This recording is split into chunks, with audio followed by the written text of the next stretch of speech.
From the end zone to the locker room, he pushes you to be your best. Being perfect is not about that scoreboard out there. He shows you how to dig deep and beat the odds. We shut them down because we can. He's a leader who takes his team to the limit and to victory.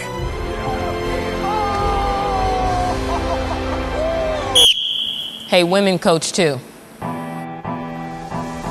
Here we go! Hey! They call me Hutch. They don't call me Coach Hutch, they just call me Hutch.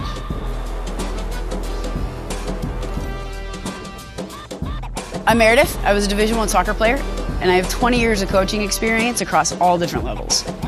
I'm Coach Eddie, and I'm the only woman coaching Division I men's basketball. College sports is a $14 billion industry with only a handful of female head coaches who are basically like CEOs running their teams. In men's sports, only 3% of head coaches are women. But even in women's sports, we only coach 42% of the teams. Across all of Division I sports, only 1 in 4 head coaches are women. It's time for change. I was a young kid in the 60s and early 70s. We didn't have varsity sports for women. I was a cheerleader. All I ever wanted to do was get to play. And Title IX brought out the fact, if it's good for young men, why wouldn't it be good for young women? It was a 1972 amendment that guaranteed that there could be no discrimination based on gender by any federally funded institution. I went to Michigan State University and I played basketball and softball there. We didn't have a good space to play. It had leaky roof and warped floors. We didn't have a locker room. At some point it really hit us in the face that we deserve to be treated just as well as the boys, not better. And we filed a lawsuit and we won in an hour. In the late 70s, which is when I went to college, well over 90% of all women's sport teams were coached by women. Now it's somewhere closer to 40%. So you could say the decline is drastic. Title IX did exactly what it was supposed to do. It got more girls playing. Title IX asked for participation. It didn't ask for coaching. We're moving backward in gender equity in coaching. In other fields, they're making advancements. Where have all the women gone? And why are the opportunities going to men? As the opportunities improved, we saw a lot more of the other gender going into our coaching pools. Notre Dame head coach Muffet McGraw is coaching in her 9th Final Four today. When you look at men's basketball and 99% of the jobs go to men, why shouldn't 100 or 99% of the jobs in women's basketball go to women? I'm a big fan. I just got to meet her recently of Muffet McGraw. Men have the power. Men make the decisions. And when these girls are coming out, who are they looking up to tell them that that's not the way it has to be? And where better to do that than in sports? I think there is a place for men in our game. All I'm suggesting is that we should have a pretty strong representation of women in leadership positions in everything. You're not going to dream it unless you can see it. I started playing professional basketball. I played in the WNBA for the LA Sparks and the Phoenix Mercury. And then after that, I decided that I wanted to coach. Najee, you with me? I heard a lot of no's. I got 10 years of no's, actually. I really want to be a collegiate head coach.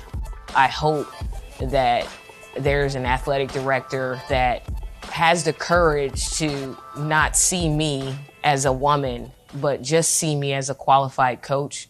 Years ago when we were looking for a men's basketball coach, and it was mentioned to me by, of course, one of our administrators, and the comment was, we're going to get the best one out there. And at the time, Pat Summitt was alive and well. The winningest coach in all of college basketball, men or women's. Coached, I believe, 8 national championships at Tennessee. And I said, are we going to interview Pat Summitt? And of course, I got a big laugh, like, that's funny. And I was dead serious.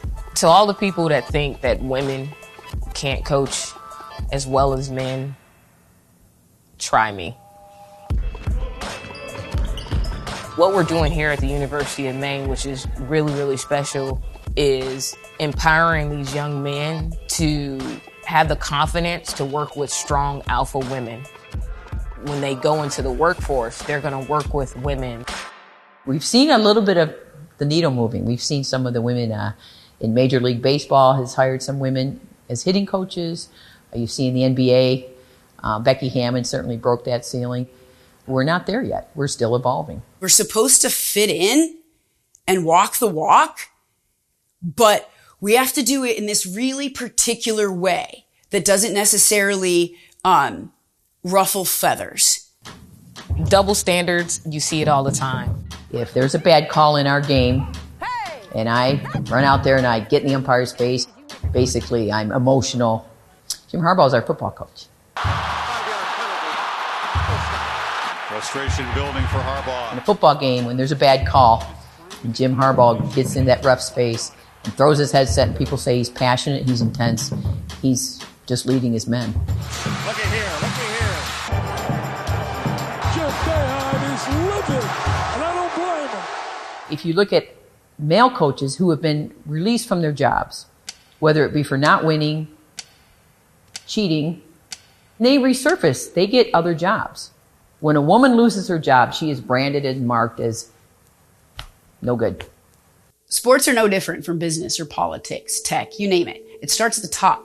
People hire people who they're comfortable with. Male boards in business hire male CEOs. And in sports, male athletic directors hire male coaches. And 89% of Division I athletic directors are men. The research shows that diversity leads to success. That means hiring only men is leaving titles on the field.